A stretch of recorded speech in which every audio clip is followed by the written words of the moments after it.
வயலூர் முருகன் கோவில் வரலாறு. வணக்கம் நண்பர்களே.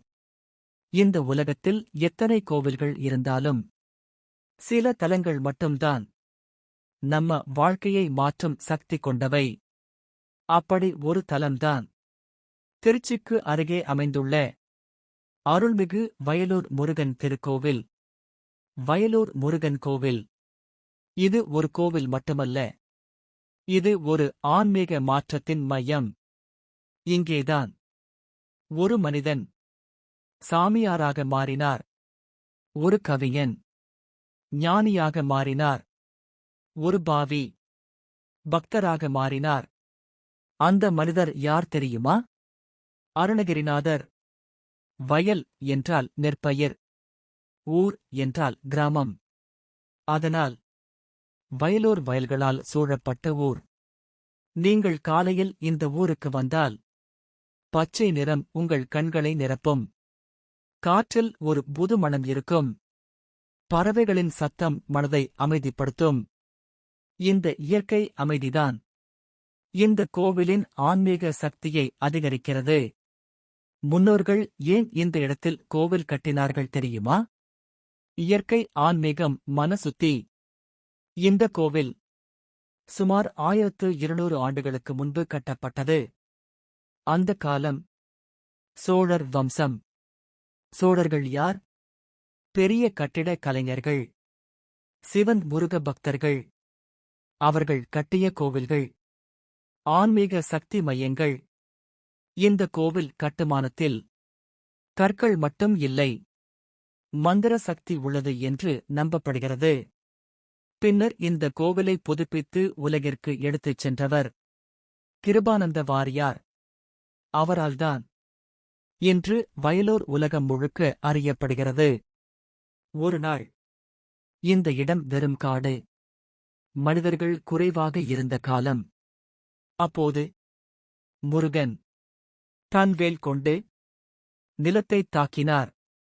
அந்த இடத்தில் இருந்து நீர் வெளிப்பட்டது. அதுவே சக்தி தீர்த்தம். இந்த தீர்த்தத்தின் சிறப்பு தீய சக்திகளை அகற்றும், மன அழுத்தத்தை குறைக்கும், ஆன்மீக சக்தியை உயர்த்தும்.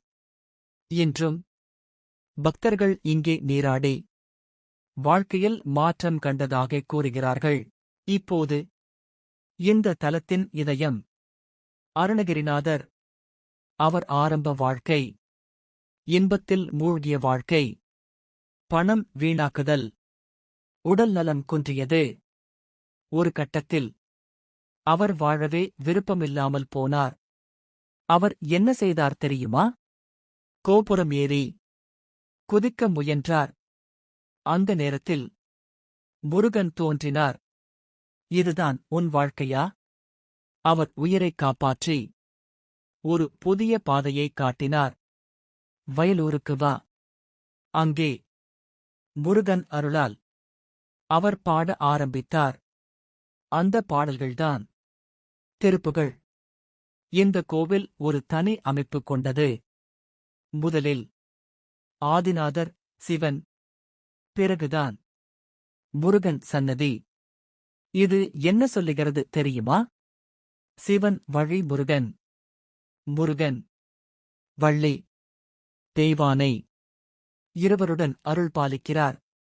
ஸ்தல விருட்சம் வன்னி மரம். இந்த கோவிலில் நடக்கும் விழாக்கள் கந்த சஷ்டி, தைப்பூசம், வைகாசி விசாகம். இந்த நாட்களில் ஆயிரக்கணக்கான பக்தர்கள், அபிஷேகங்கள், ஊர்வலம், பக்தி இசை. வயலூர் முருகன் கல்வி தருபவர், கலை திறமை வளர்ப்பவர், மன அமைதி தருபவர். அதனால் பாடகர்கள், கலைஞர்கள், மாணவர்கள் இந்த கோவிலுக்கு வந்து வேண்டுகிறார்கள். வயலூர் முருகன் ஒரு கடவுள் மட்டும் அல்ல, ஒரு வாழ்க்கை மாற்றும் சக்தி.